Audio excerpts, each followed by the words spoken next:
So technical দ YouTube চ্যানেলে সবাইকে স্বাগত। তো তোমরা যারা WBSCT কাউন্সিলের আন্ডারে বিভিন্ন কোর্স করেছো, যেমন পলিটেকনিক কোর্স বা ফার্মেসি কোর্স বা পোস্ট পলিটেকনিক যে সমস্ত কোর্স আছে, এছাড়া শর্ট টার্ম কোর্স অথবা এইচএস ভোকেশনাল কোর্স যারা করেছো, তো তোমাদেরই জন্য আজকের এই ভিডিওটা।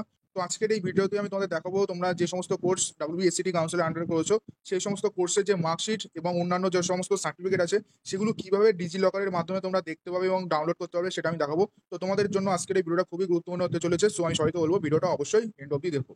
তো তোমাদের সবার প্রথমে যেটা ডিজি লকারের অফিসিয়াল অ্যাপ আছে সেটা ডাউনলোড করতে হবে, অথবা ডিজি লকারের যে অফিসিয়াল ওয়েবসাইট আছে সেখানে যেতে হবে। তো যাওয়ার পর তোমাদের ওখানে সবার প্রথম যদি অ্যাকাউন্ট থাকে তাহলে লগ ইন করতে হবে। অ্যাকাউন্ট যদি না থাকে প্রথমে তোমাদের অ্যাকাউন্ট করতে হবে, এবং অ্যাকাউন্টটা করা খুবই সোজা, শুধু তোমাদের আধার নাম্বার দিলেই হয়ে যাবে। তো আমি এটা অ্যাপে দেখাচ্ছি তোমরা কিভাবে দেখতে হবে। অ্যাপ আর ওয়েবসাইট একই জিনিস, দেখলেই তোমরা বুঝে যাবে। তো প্রথমে তোমাদের ওখানে সার্চ বলে একটা অপশন আসবে, ঠিক আছে? তো সার্চ অপশনে গিয়ে তোমাদের এটা লিখতে হবে WBSCT BESD। তো টোটাল লেখারও দরকার নেই, WBSC লিখলেই চলে আসবে। তো এখানে দেখবে নিচে এতগুলো তোমাদের কাছে অপশন চলে আসবে, ঠিক আছে? এবার তোমাদের কি দরকার সেখানে তোমাদের ক্লিক করতে হবে। ধরো তুমি মার্কশিট ডাউনলোড করতে চাইছো, তাহলে তোমাকে মার্কশিটে ক্লিক করতে হবে।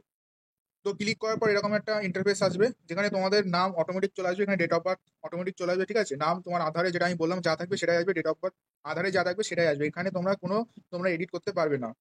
তো এখানটায় আমার ডেট অফ বার্থটা আমি এখানে হাইড করেছি তাই দেখাচ্ছে না, এ তোমাদের কিন্তু এখানে অবশ্যই আসবে। এরপরে তোমাদের যেটা লিখতে হবে, তোমাদের যেটা মার্কশিটের রেজিস্ট্রেশন নাম্বার আছে বা রেজিস্ট্রেশন কার্ডে যে রেজিস্ট্রেশন নাম্বার আছে সেটা দিতে হবে। যেটা তোমাদের মার্কশিটের রোল আছে এবং নাম্বার আছে সেটা তোমাদের দিতে হবে। দেন তোমরা কোন সালে পাস আউট হয়েছো, 2011 থেকে 2024, ঠিক আছে? ধরো কেউ 2024-এ পাস আউট হয়েছে, তাহলে এখানে 2024 লিখতে হবে, ঠিক আছে? দেন এখানে তোমাদের স্কিমটা সিলেক্ট করতে হবে, মানে তুমি কোন স্কিমের মার্কশিট ডাউনলোড করতে চাইছো। তো এই স্কিমে ক্লিক করার পর এতগুলো অপশন পাবে, যেটা আমি প্রথমেই বলেছিলাম। এখানে তোমরা অ্যাডভান্স ডিপ্লোমা পাবে, হোটেল ম্যানেজমেন্ট পাবে, এইচএস ভোকেশনাল পাবে, PBSSD পাবে, ফার্মেসি পাবে, পলিটেকনিক পাবে, পোস্ট ডিপ্লোমা পাবে, এবং STT মানে শর্ট টার্ম ট্রেনিং যেগুলো আছে সেগুলো পাবে। তো ধরো তুমি পলিটেকনিকের মার্কশিট ডাউনলোড করতে চাইছো, তাহলে তুমি এখানে ক্লিক করবে, মানে পলিটেকনিকে তোমার ক্লিক করতে হবে। দেন তোমাদের এখানে সিলেক্ট ডকুমেন্ট করতে হবে, এখানটায় ক্লিক করতে হবে। তো সিলেক্ট ডকুমেন্টেও ক্লিক করলে এতগুলো তোমাদের অপশন আসবে। এবার তুমি কোন সেমিস্টারের মার্কশিট চাইছো সেটা তোমাদের এখানে ক্লিক করতে হবে। ফার্স্ট টু সিক্স সেমিস্টার এখানে অপশন আছে, ঠিক আছে? ধরো এখানে সিক্স সেমিস্টারের মার্কশিট তুমি ডাউনলোড করতে চাইছো, তাহলে সিক্স সেমিস্টারের মার্কশিটে ক্লিক করবে। ধরো তুমি পাস সার্টিফিকেট ডাউনলোড করতে চাইছো, তাহলে পাস সার্টিফিকেটে তুমি ক্লিক করবে। আর মাইগ্রেশনটা যদি তোমরা কাউন্সিলে অ্যাপ্লাই করো দেন তোমরা এখানে ক্লিক করলে পাবে, অন্যথায় তোমরা পাবে না। তো খুবই সোজা, এরকম ভাবে কিন্তু তোমাদের মার্কশিট এবং অন্যান্য সার্টিফিকেট কিন্তু ডিজি লকারে ইজিলি পেয়ে যাবে, এবং এটা কিন্তু 2011 থেকে 24 অব্দি যারা পাস আউট হয়েছে তারাই একমাত্র পাবে।